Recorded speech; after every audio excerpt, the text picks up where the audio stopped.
Court filed a motion to exclude Mr. Green as a witness regarding 2 points. The first is a claim that a witness's phone made a search for a phrase to the effect of "how long to die in the cold" at 2:27 a.m. And secondly, to exclude an opinion that there was some type of intentional deletion of that entry. In this case, I propose, on behalf of the Commonwealth, is appropriate for a Lanigan hearing. At that Lanigan hearing, I suggest that Mr. Green should testify and answer questions about his affidavit and his opinions that he would like to subject the jury to. In fairness, the government would call an expert as well. This case, as the court proposed, potentially scheduled for next week. Mr. Whiffen would not be available, but Ms. Hyde would be available, and I would call her as a witness. Mr. Whiffen, if necessary, is available later in the month as a witness.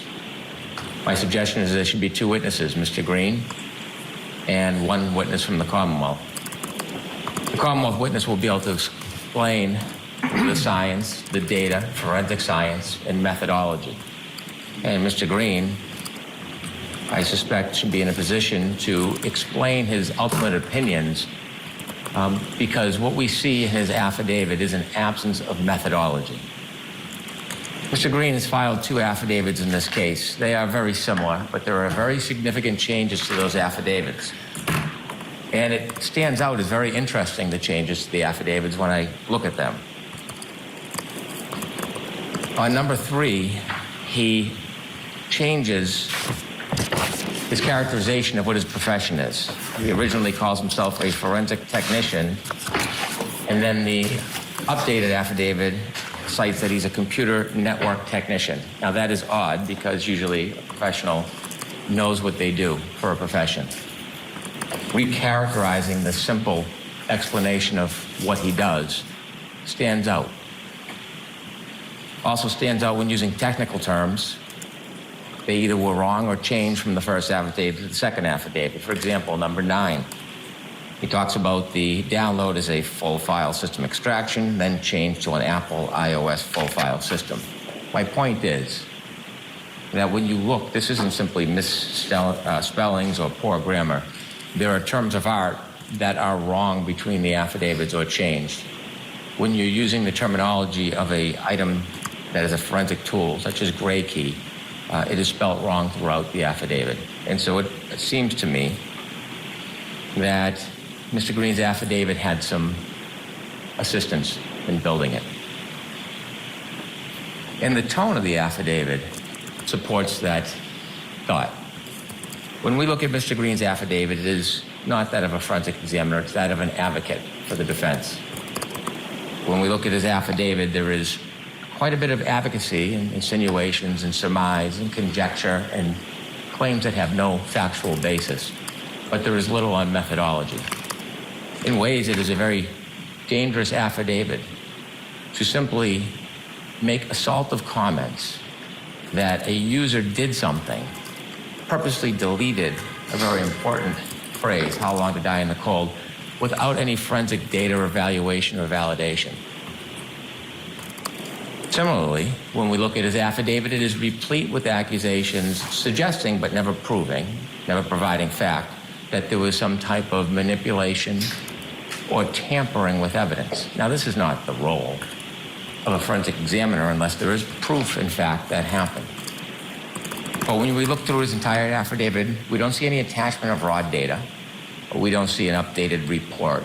We don't see any viable information that in any way supports his speculative accusations. And so the defense, without having an opportunity for Mr. Green prior to trial, stand behind these statements under oath, would like him simply to come before the jury, make these salacious comments, and then leave it to the government to knock it down. And that might be a common approach, reviewing the transcripts of this case, but the Commonwealth does not intend to simply let evidence come in that's not qualified, that's not factually sound, and then go knock down glass houses. That is not the approach the government's going to take to this case. If Mr. Green is going to testify, he should have a report that is factually based with methodology supporting these claims, these narratives that he's proposing. Considering testing in this case, there are certain tools that are used. The defense wants to propose that there is some type of race that Mr. Green looked at or used more tools than a Commonwealth expert. The tool is simply software. A good analogy is that of an X-ray. Anybody can take an X-ray, but it takes an expert then to interpret the X-ray, to interpret the data. In this case, Mr. Green, in his affidavit, proposes that because he used a number of tools, because he has a number of X-rays, that somehow there's significance to it. But what it lacks is a forensic analysis of that information. And it is clear in his affidavit that it lacks that. He cites two opinions. His first opinion is based on Cellbrite processing and Axiom processing. I'm not going to go through all the little details that we dispute or go through a technical assault on each point, although that may come at some point. But the overall idea of this evidence is why this should be subject to a Lanigan hearing and why we are willing to call our own expert as well, so that the record is clear and the science and data is clear.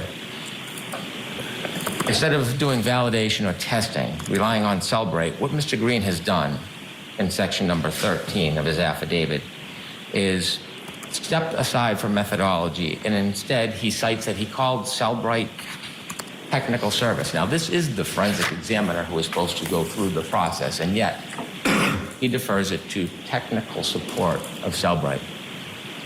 Technical support in Cellbrite, he relies on to say that this artifact where this search is stored is appropriate. And he remains standing on that foundation as why somehow there's some validation that this search occurred at 227. But then when he learns that Cellbrite, after actually doing analysis and study and updates and engage in methodology and review, determined that the way that was assessed is unreliable and the program has been updated, which no longer shows the 227 search at 227, and I'll explain why, for good reason, and I'm sure the court has heard this before. Mr. Green then denounces the very source that he relies on. And so on one hand, he's saying, I relied on technical assistance of Cellbrite, but then when they told me what I didn't like, I can ignore that part. He then defers to Axiom. Axiom, the defense touts, is a separate source that reinforces the same point when clearly it doesn't. You can see in number 14 of Mr. Green's affidavit, he talks about the fact he uses these different programs because he wants to view data. And that gets back to the X-ray analogy. He is viewing data from many different programs that say the same thing, but he never goes on to analyze it. What is troublesome about his affidavit in section 14 is he attempts to use resource material to convince this court that rather than methodology, these summary statements are something that the court should rely on. And so what he does is he takes an excerpt, page 7 of his affidavit, number 14, and he says that he reviews the Axiom user manual describing the artifact as followed, that the artifact is in Safari suspended state tabs, and then it has a last interaction date time, and the date and time of the current tab state when it was last interacted with on the local device. And so he's taking a piece of the manual, they don't introduce the manual, and he tries to use that to buttress that this search happened at 227. What you're not offered is that in the Axiom notes, in their artifact reference guide for the description of Safari suspended state tabs, which he's referring to, and this is the death knell, really, for the analogy that the defense tries to make. The Safari suspended tabs contains the current state of each browser tab in Safari that is currently open on the local device. The date and time are only updated when the user interacts with that tab on the local device. Since these are local tab states, results from the artifact may contain an earlier date and time compared to the results in the Safari history artifact if iCloud Safari synchronization is enabled across multiple devices on one iCloud account. And so, by axiom itself, it makes clear that an artifact in a tab can reflect a time that is much earlier than the actual search. And this has been presented to the court, and we've provided the trial transcripts of Ms. Hyde and Mr. Whiffen. When a tab is opened, many tabs can be opened, it is open at a particular time. And if that tab is reused, the original time will imprint. And so, certainly Mr. Green knows of the Commonwealth's argument. He knows of the opinions by Mr. Whiffen and Ms. Hyde, because he takes shots at them or makes mention of them in his report, and yet he does nothing as far as validation to consider the arguments and dispel them. He does nothing in his affidavit to address the methodology. Quite to the contrary, when you see Mr. Whiffen and Ms. Hyde's reports, it isn't baseless opinions and advocacy of a side. When you look at their reports, it is replete with methodology, fact-based, information-based, the study of the particular device at hand. The contrast between the actual use of methodology that is reflected in Ms. Hyde and Mr. Whiffen's report and this affidavit is so clear. Now, there are two opinions that are proposed pursuant to this affidavit. The first is the claim that how long to die in the cold was somehow inputted at 2:27. The only effort that appears in this affidavit by Mr. Green is in section 15, where he did a low-level analysis of the wall file. And in just watching this short bit of video, we can see why Hank Brennan has the accolades he has. This is smart, intricate legal analysis he's done on that defense witness's affidavit, and he's going through them point by point methodically with the judge. He wants a hearing. Did you catch that? He's happy to have what's called a Daubert-Lanigan hearing, where they would call their witness and the defense would call theirs. But the defense doesn't want to have that hearing. Why? Let's hit a break. When we come back, we'll hear more from Special Prosecutor Hank Brennan.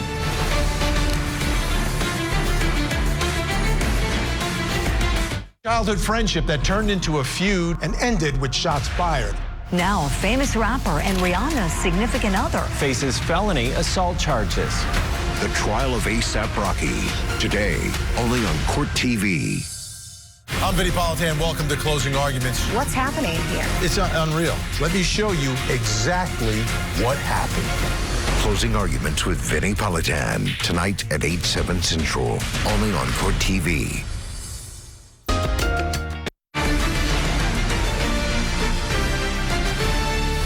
She grabbed my hands and she said, Google hypothermia, Google how long it takes to die in the cold. You see this first search that says how long to die in cold? I do. What's that time? Well, the search was how long to die in cold, and it happened at or before 2:27 a.m. Let's get back into the courtroom right now. Let's hear from the special prosecutor, attorney Hank Brennan, making arguments to the court about this defense witness, Richard Green, and his opinions being scientifically debunked. Now, I am not an expert, and that's why the court should hear from Ms. Hyde or Mr. Whiffen and Mr. Green. But a simple understanding of the data science is that the wall file can contain information as a repository. And the description or misunderstanding by Mr. Green of the wall file is clear in his affidavit. In fact, he implies that there were 3 searches in his affidavit, number 16, when almost everybody universally agrees who's looked at this phone that there were 2. And so there's no surprise that his second opinion is an attempt, really, just to create confusion, to disparage, and to make claims that are factually untrue. It's necessary to have this claim because number one doesn't have any resonance. There's no methodology to support number one. So of course the fallback is somebody did something somewhere somehow. It's not an uncommon refrain that we hear. And so what the claim or the opinion number two the defense would like the jury to hear is that somebody somehow, whether it was a person, presumably the witness in this case, or the police somehow manipulated the phone. I dare say there's no evidence to support that. And yet, in an affidavit under oath to the court, in an attempt of advocacy, this witness is comfortable and willing to promote a claim that has no factual basis. If a witness, an expert, is going to promote in an affidavit a claim with no factual basis, we should not trust, without vetting that witness, that their other claims have any merit or value. In opinion number two, this expert, so-called expert, takes the liberty to say that the McCabe cell phone could have been manipulated. Not that it was, not that I did a study, not that I have a fact. It could have been manipulated, then rehashed after manipulation with the PDF being modified. Wow. An extraordinary conspiracy in the world of forensic science to be able to accomplish all of those tasks. So if he has no basis in fact or methodology, no good faith basis to make this assertion, why is he? Why is he? It is because the claims he makes in opinion number one are so scientifically and forensically unsound. This is a tactic to confuse the issue. And think about the import of this baseless claim by Mr. Green. It is suggesting that a witness with no other evidence whatsoever was involved in a conspiracy to murder somebody. That's the implication that he wants the jury to be confused by. Otherwise, there'd be no other reason to make the suggestion. That is an extraordinarily harsh claim when you don't have any facts to back it up. Now, how could one cause manipulation? There is scientific ways that could be explained how manipulation could occur, but we don't see any of that in this affidavit because it didn't exist in this case, because there was no deletion or manipulation by the witness. There was no manipulation by the police who processed this phone. If there was, there would be some proof. This affidavit speaks volumes by the absence of fact and data and science. Mr. Green does nothing to try to demonstrate that there was user deletion on this phone or that there was manipulation by the police. When you look at the data in the phone, the question arises, why is there a 624 search and not a 623 search? The phone stores the last entry into the tab. It's not just science, it's common sense. Common sense that Mr. Green ignores. And so not being able to prove user manipulation because it didn't happen, he turns to police manipulation. And he says that there can be a problem where the hashes don't match, but the problem is the hashes do. They match. He complains that he did not receive the PDF when he received the download. And because there was a production at different times, he then sprints out into a different universe and suggests that somehow it must be because there's manipulation. And again, doesn't prove it. There's actually ways that a real forensic examiner can look at the PDF, the gray key file, and the phone and determine whether manipulation occurred. There's a program called XMP and another one called Magic. The problem, most expert witnesses went through that process. No manipulation. But Mr. Green doesn't even go through the process to disprove his own theories. If he used methodology, he could simply dispel his own claims. It's either he doesn't understand the forensic technology to do that, or he chooses not to do it so he can just posit hand grenades throughout the case and let them resonate wherever they fall. In an attempt to create some doubt or uncertainty or merit some conspiracy, he lists a number of what he calls anomalies, which are really not anomalies at all. I could go through each one of them. I could give a difference of opinion. I could show that Mr. Green's anomalies have no basis in fact, but suffice to say, I think this should be done by qualified experts, and that's why there should be a Lanigan hearing. There is such misunderstanding of forensic science in Mr. Green's claims and anomalies.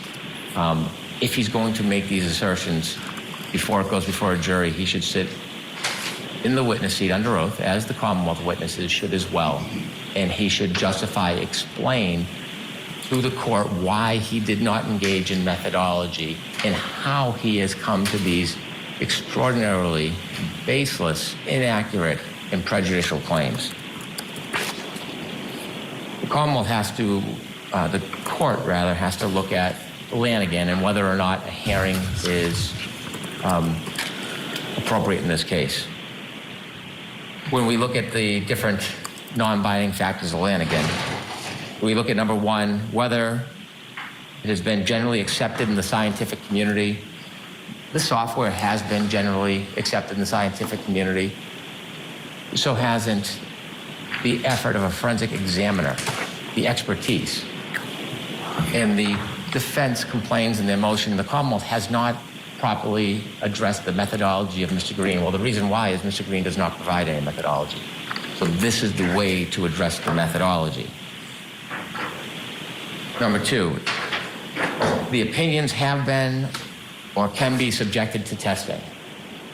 Well, we see Ms. Hyde and Mr. Whiffin's report directly contradict the assertions, the unsupported assertions of Mr. Green.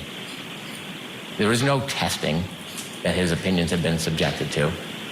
There is no peer review. There is no other alternative support for his opinions. They're just broad, baseless claims. Number three, has been subjected to peer review and publication. Certainly the science, the forensic science has, the software has, but the interpretation and Mr. Green's interpretations, it hasn't been subjected to anything. In fact, it changes. Has an unacceptably high known or potential rate of error. Well, if we see and read Ms. Hyde and Mr. Whiffin's report, it's not just a high level of error, it's gross error, it's total error. It's wrong and is governed by recognized standards. Well, if you look at the history report that the defense filed as an attachment, it talks about a forensic examiner's obligations to verify, to test things that Mr. Green didn't do. Their own report that they offer in support undermines the idea that Mr. Green did anything to validate or support his opinion. And as we see from both Selbright, he does not follow the protocol. He does not follow Axiom or the guidance that they give him. He sidesteps both of them to give the opinion he wants to advocate for the defense. At every turn, the positions of Mr. Green are not only unsupported, they're unverified. And so what arises from this subterfuge is that Mr. Green is really just a vessel or an attempted vessel for the defense, third-party culprit defense. It is not lost on me, I'm not unmindful of the data on the phone being a search, how long died in the cold, that occurred after 6 a.m. in that morning coincides with first responders' testimony that the defendant herself was asking these very same questions around that time about Mr. O'Keefe and how long he could survive in the cold. Under the extraordinary broadness of circumstances and the depth of the amount of witnesses and information in this case, it is hard to think that that just happened by happenstance. That there is an inquiry, something forming in the mind of the accused is then shared with the witness, Ms. McCabe, and in response, she makes the search, which is entirely supported by all the credible forensic evidence. If Mr. Green is going to be a witness in front of the jury in light of the fact that he has no methodology and he's wrong on the science, in addition to the fact that he wants to now appear as advocate for the defense and accuse everybody and anybody without articulating who, just anybody other than the defense, he should have to stand behind those claims under oath. And so I'm asking for a Lanigan hearing. We are not shying from our burden. We're more than happy to bring in a witness so the court can contrast the two. Thank you. All right. Thank you. Mr. Leslie? Wow. We see there why Hank Brennan has earned a reputation as being one of the top trial attorneys in the country. Let's talk about what we just saw there, how he is saying that the defense is essentially using this paid expert witness of theirs to be a vessel for their theory of the case. They want to try to blame other people for the crimes with which their client is charged. And he's saying that this report authored by this expert lacks any methodology of arriving at the conclusions, calling the claims extraordinary, baseless, inaccurate, and prejudicial. So he's just looking for an opportunity to cross him on how he got to these conclusions that the cell phone extraction company, Celebrate, said would be impossible to arrive at now that we've updated our software after this case. Let's bring in our legal analyst guest and see what he thinks about all of this. Trial attorney Adante Pointer on the show with us. Adante, what do you think? Do you think the judge is going to give the Commonwealth their wish and have a hearing on this? I certainly believe the judge is going to give the Commonwealth their wish and have a Dalbert Lanigan hearing. That's the judge's function. The judge is supposed to serve as the gatekeeper to make sure that the jury only hears evidence from expert witnesses that's not only credible, but is grounded in a methodology, a scientific method that can be reproduced, that's something that is reliable, and that they're giving an opinion that is beyond that of a layperson. And so the judge has a serious responsibility to be a gatekeeper and not let in speculation, conjecture, or expert, quote unquote, expert testimony that is not grounded in some type of reputable methodology and credible approach. And so that's what you're going to see the judge do. And I think the Commonwealth's attorney, he was focused, and he gave a presentation that appeared to be devoid of a whole bunch of emotion and hijack and hijinks, but instead just walked down the defendant's expert, attacking his credibility around his profession, and then moving into the methodology and also offering up to compare and contrast the defendant's experts with what not only Axiom and Cellbrite would say, but also the prosecution's expert. I thought he did an excellent job. Adante, thank you so much for your analysis.